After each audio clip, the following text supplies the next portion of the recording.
तो बच्चों चलिए प्रश्न को पढ़ते हैं। यहाँ पर लिखा है एक तनी हुई डोरी में अनुप्रस्थ तरंग की चाल 342 मीटर प्रति सेकंड है, जबकि डोरी में तनाव बल जो है 3.6 किलोग्राम भार है। यदि डोरी में तनाव बल 4.9 किलोग्राम भार कर दिया जाए तो उसी डोरी में अनुप्रस्थ तरंग की चाल की गणना कीजिए। तो चलिए बच्चों इस प्रश्न की मूल अवधारणा को हम देख लेते हैं।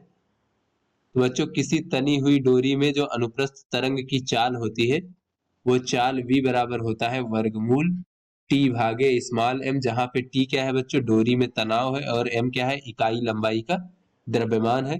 तो चलिए बच्चों इस प्रश्न को हल करते लेते हैं बच्चों। तो यहाँ पर कहा जा रहा है पहले ये अनुप्रस्थ तरंग की चाल v1 मान लेते हैं बच्चों। v1 बराबर 342 मीटर पर सेकंड, और इस समय जो है बच्चों यहाँ पर डोरी में तनाव बल कितना है 3.6 किलोग्राम भार। तो ये तनाव T1 मान लेते हैं बच्चों। तो T1 हो जाएगा द्रव्यमान गुणे बच्चों mg यानी कि 3.6 और गुणे g गुरुत्वीय त्वरण, इस प्रकार से इतने न्यूटन हो जाएगा बच्चों तनाव बल बच्चों। और यहाँ पर कहा जा रहा है कि यदि डोरी में तनाव बल 4.9 किलोग्राम भार कर दिया जाए यानी T2 का मान जो है बच्चों 4.9 और गुणे जी न्यूटन कर दिया जाए बच्चों, तो उसी डोरी में अनुप्रस्थ तरंग की चाल की गणना कीजिए यानी V2 का मान हमें ज्ञात करना। तो यहाँ से बच्चों अगर हम देखें कि वही डोरी है उसी डोरी के लिए यानी कि हमें स्मॉल m का मान नियत है इकाई लंबाई का द्रव्यमान, तो यहाँ से जो अनुप्रस्थ तरंग की चाल है बच्चों ये अनुक्रमानुपाती हो जाएगी इस प्रकार से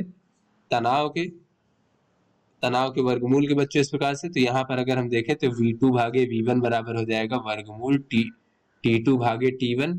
तो ये हो जाएगा वर्गमूल T2 का मान है 4.9 जी भागे ये है 3.6 जी, तो जी से जी कट जाएगा बच्चों, दशमलव से दशमलव हट जाएगा, तो ये 49/36 हो जाएगा। तो 49 का वर्गमूल 7 और 36 का वर्गमूल 6 होता है बच्चों। तो इस प्रकार से V2 बराबर हो जाएगा 7/6 गुणे V1, तो ये हो जाएगा 7/6 गुणे 342 V1 का मान है, तो ये अगर 6 से काटे तो इस प्रकार से ये हो जाएगा 57, 57 गुणे 7 हो जाएगा बच्चों 399 मीटर प्रति सेकंड। तो इस प्रकार से बच्चों जब हम तनाव बढ़ा देंगे तो ये दूसरी डोरी में तरंग अनुप्रस्थ तरंग की चाल 399 मीटर प्रति सेकंड हो जाएगी। तो आशा करते हैं आपको समझ में आ गया होगा। धन्यवाद।